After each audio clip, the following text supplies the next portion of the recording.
guys, it's Mike Smith, and this is my 1987 Porsche 944 NA, also called base model. It's not a turbo. I've owned this car for just about 2 years now. This has the turbo phone dial rims. They're 16-inch. The original rims should be the black wheels that are 15s, but the previous owner put these on, and frankly, I like them. These are staggered wheels, so the wheels in the rear are an inch wider than the wheels in the front. So it makes tires a little trickier to buy, but they do still make them, and these tires are relatively new. Were put on just prior to me purchasing the vehicle, and I don't think they even have 3,000 miles on them yet. Well, we'll get more a closer look at the car here in just a minute, but let's look at some of the paperwork that comes with it. This is the original owner's manual and warranty and maintenance book. There's some entries in there the original owner made, but fortunately the original owner didn't really stick with the documentation of the maintenance. Over here are the emission test reports for Oregon. I had it through DEQ just in July of 2019, and as you can see, the emission numbers are almost exactly the same, and it passed with no problem. Matter of fact, the gentleman there told me that it was amazingly running clean for the year of car it is, so that was good to hear. Over here I've got the Oregon title. As you can see, there's no brands, it's clear. I'm the registered owner and have been since 118,246 miles. I'll show you the odometer, it's just over 120,000. And then these are just some of the documents that I have came with it. This is like a photocopy of the window sticker for this car. Lists everything, the options that it has. It's kind of cool to have. This is a Carfax report the original owner gave to me. Well, not the original, but the owner before me gave me. And it lists all the different registrations and services. There's no listed damage or anything, although because I'm a car guy and for my entire life I've been a guy that knows quite a bit about body and fender work, painted a lot of cars. You can see up here, just to kind of give you some reference, these are some cars I built with my buddies. This is a 55 Chevy that my friend and I built. This is a 72 Olds Cutlass convertible that I built over a 10-year time span. Painted that myself. And this is a car I just recently built for a friend of mine. It's a 1960 Ford Ranchero he inherited from his father. It's original when he had it, and I completely customized the car and built it from the ground up. Too much to list there, but I painted that as well. So I'm not a pro, but I'm, I guess, a fairly decent hobbyist when it comes to vehicle registration or vehicle restoration. So this car, I've really done nothing to it other than just drive it and tinker on it and fix things that need fixing. So the first thing I did is I replaced every single lamp on this car. Most of them were burned out just because they were original. So I went through every parking light bulb, every brake light bulb, every marker, indicator, even the little light bulb under the hood and the glove box, and every light in the car works, which is kind of nice. It just makes you feel good about getting in it. I also replaced the hood strut so the hood stays up, and then the rear trunk glass strut so it stays up, pops up real nice. So I think I was talking about body and fender work. So this car's had some repairs, I could tell, but they seem to me to be strictly cosmetic. I didn't see anything structural that's too concerning. I can see on this quarter panel here, this is not original paint. It has some sand scratches in the sail portion, so you can tell someone did some body work here. And it was one of the things that I was planning on doing, and I'll do if I keep the car. I'll end up painting it just because, although I like this car because I can just hop in it and drive it and I don't have to worry about a scratch or a door ding, I still have kind of a desire to have a perfect car all the time. So This one, as you can see down here, there's a rocker splash guard. That's the original rocker clear guard that they put on there, so it's discolored in black. I actually have all the new ones, but I haven't put them on because I thought that I might get around to painting the car. I also have the sticker in the rear that says Porsche that goes across the back. I haven't put that on. The fact that it's not on there indicates to me that it has had some rear end damage. It probably got tapped at some point in its life, but again, from looking at it, it looks like they did a pretty good job of fixing it. I can see that there's some checking on the paint near the license plate. Again, a minor thing that I could easily repair if I ever got around to doing that. Again, it's not a show car. It's not a trailer queen or anything, but it's a car you can drive and you don't have to really worry about something happening to it. But at the same time, the thing gets a lot of looks, and from, you know, just a few feet away, it looks like a perfect car. It holds a great shine. It's mainly straight. I mean, it has a couple of dings and little flaws here and there. This fender here, to me, looks like it might have been repainted too. So this fender and that quarter panel I just showed you are the only two, and the rear license plate panel, the only panels that don't have original paint. The rest of this paint is original, and I'm confident with that.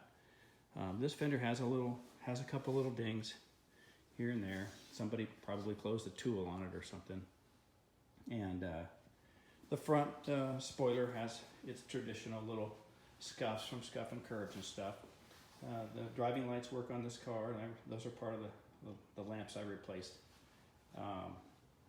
But as you can see, it's just a beautiful car, and I love looking at it. I'd just come out here, stare at it, and wipe it down and just enjoy it. It's part of how I like cars. I drive them, but I spend a lot of time just out here staring at them.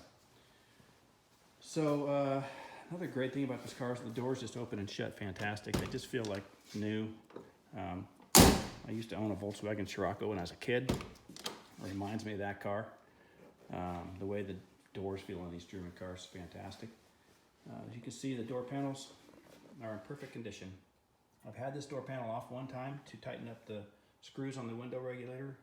It's rattling a little bit, and when I pulled that door panel off, it had the original plastic. This door panel had never been off the car before, so I was the first one to break the seal on the plastic behind it, which I felt bad about, but I had to do it to get in there and tighten that up. The interior on this car is just amazing for its age. This is original. The seats original. They have a little bit of wear and tear in the corners here, just but for the most part, just in fantastic shape. Those are leather seat surfaces. The back seat's vinyl, and it's in perfect shape. The seat belt holders, they're a little wonky. They didn't stand the test of time, so they kind of flop and hang there. But the rear quarter panel covers, I swapped those out. The person who had them before had the speakers on the outside of those. It looked horrible, so I found an original set and I put the speakers behind them where they belong. They're an upgraded speaker. All four are like an upgraded Alpine speaker. They sound pretty darn good for a stock type stereo. So that just adds to the cleanliness of the interior. The sunroof panel, when I first got it, it was a little wonky, and I took that off, repaired it, had it upholstered. So the headliner basically consists of the sunroof panel, and it's in perfect shape. The sunroof works great, goes up and down with the motor, and it'll pop out. You can take it out, put it in this case in the back, strap it down. The visors are in perfect shape. The carpets are protected by floor mats, and they're just, I don't know if you can really tell, but they're just in amazing shape. All the carpet in this car is in amazing shape. The dash has a little traditional crack. I don't know if you can see it here. You can't see it with the reflection. It's got, I don't know if I can do this or not. It's just got that traditional little cracks right there. But I dare you to try to find one anywhere that doesn't have a crack on it. I'll point out just a couple more things. So these little cup holders, those are obviously not original. I just made that, and it's just temporarily kind of on there. It's hooked to the ashtray. So I have the original ashtray door that goes in its place, but if you want a Starbucks tall coffee or a can of Diet Coke, it fits in there great. This piece right here, I reupholstered this with the same material that's on the headliner, and I also purchased recently the new hinge and this compartment. These are always broken, and I replaced it. I want to say it was like a $60 part, but it bothered me so much I spent the money and I bought it. So it actually clips on and just gives it a nice clean touch. I'll pop the back glass here. Electric switch right here. It pops the back glass up with those new struts. Pops up like it's supposed to. Carpet back here is really in great shape. It's a little bit of a stain or fade spot right there, but for as old as it is, it's in great shape. Here's the cover for the sunroof. When you pull that out, you put it in there, it zippers up. This is the cover to hide your golf clubs or whatever you want to put back here. It clips on, works like it's supposed to. The seat goes down like it's supposed to. Pop open this passenger side here. The stereo's not original. It doesn't have a Blaupunk, which would have been kind of cool, but it's a nice Kenwood. It's got a USB port, so you can plug your phone right into that and makes it pretty nice. Pick your own music. But again, this side just as nice as the other. The door panel is just as nice as the other.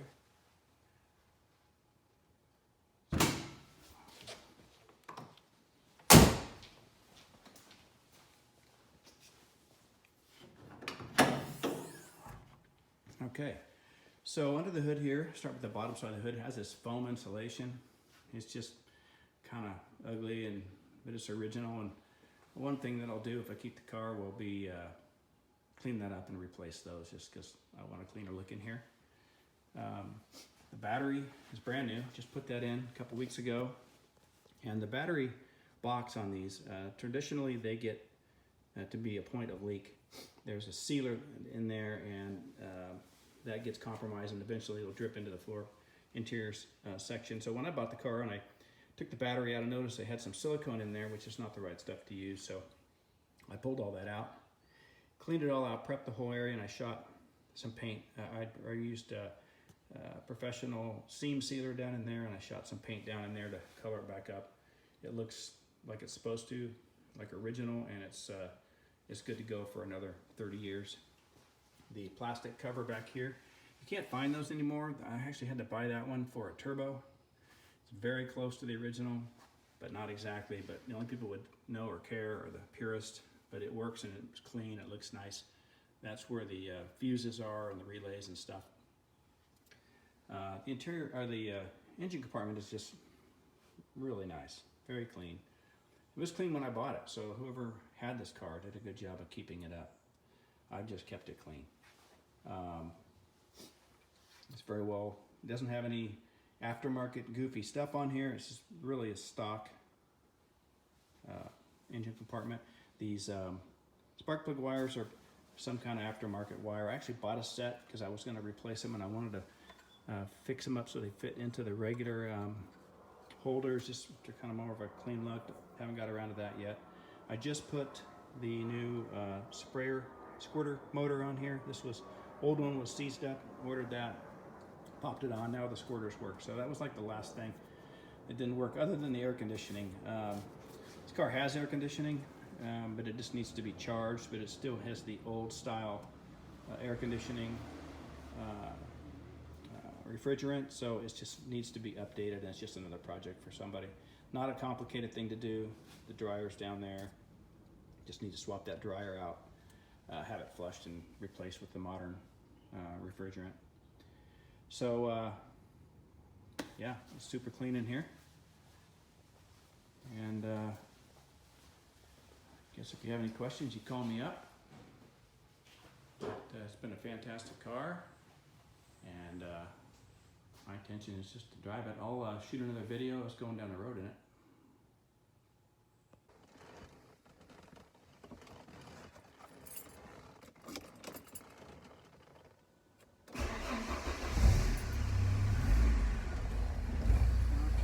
cold. Just fired it up.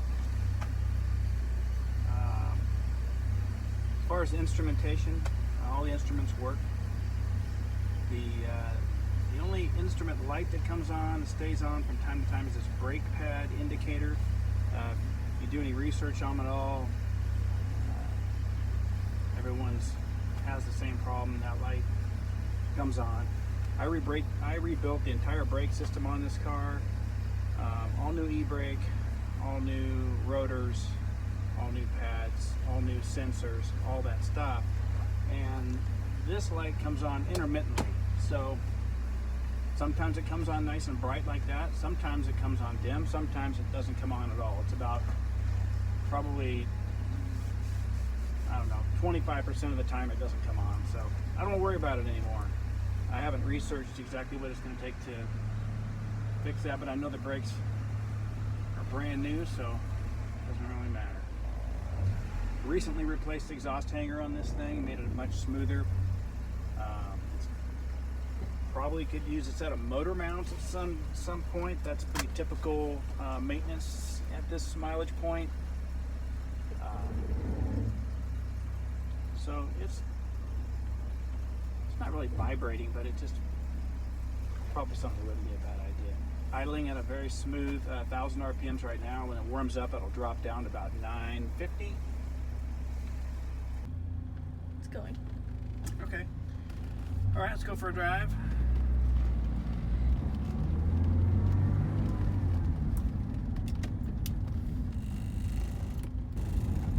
So, time to time, you'll hear a little buzz or a little rattle. But this 30-year-old car, I'm always amazed at just how well this car drives and how smooth it is, considering.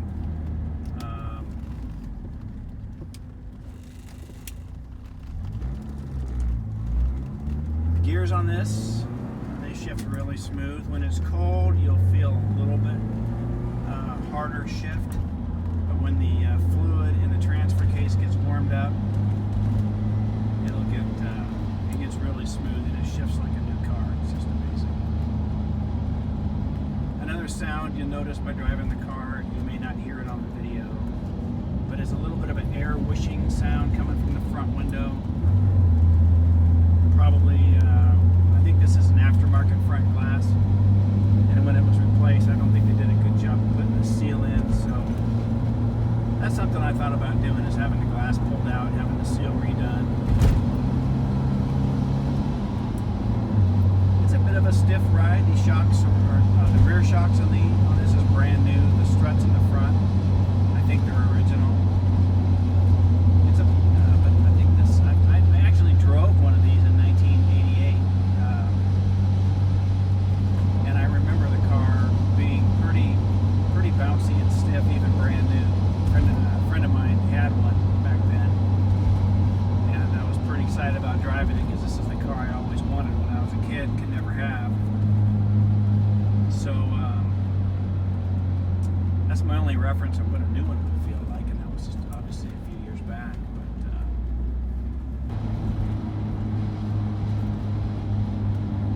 But so everything works, like I said, with the exception of the air conditioning. The heater works fantastic.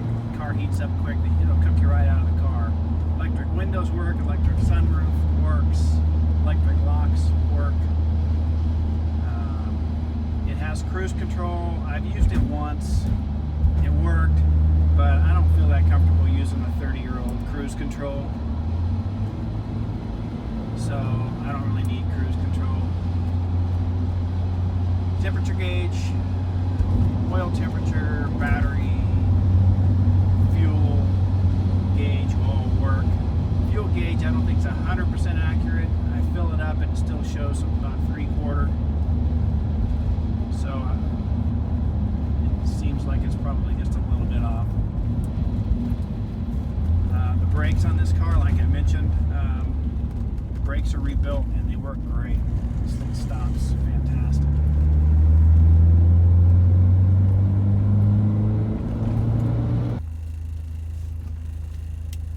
This has just been a great car for me to drive. I've never had a problem breakdown in it. I've taken it down to the beach a couple times.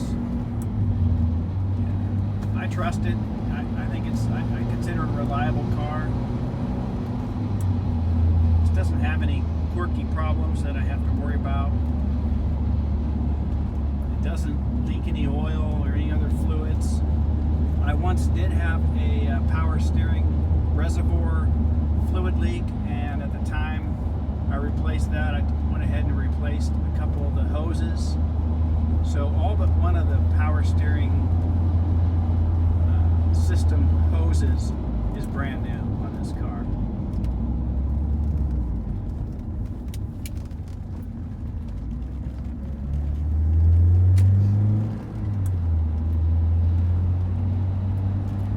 So that's another nice thing about having an old car. If you don't have to keep a pan under it or something. That's not the case with this car. I've had it up in the air a couple times, and I've had to wipe down the engine, the bottom of the engine, the oil pan. A little bit of seeping that occurs, and that's pretty normal. Oil probably seeps from a pan gasket or maybe a main seal or something like a lot of old cars do. They just seep ever so slowly. But there's nothing going on with this car that I would call a leak. I've had it out in the rain. I've driven it in the rain. No water leaks, no water coming on the inside of the car. I've blown out all the drains for the sunroof and all that stuff, so it's been maintained. Wipers work 2 speeds, slow and fast. Squirters work, like I mentioned. Has intermittent wipers, and they work as well, which is another old car thing that generally doesn't work. It's just amazing just how everything on this car works.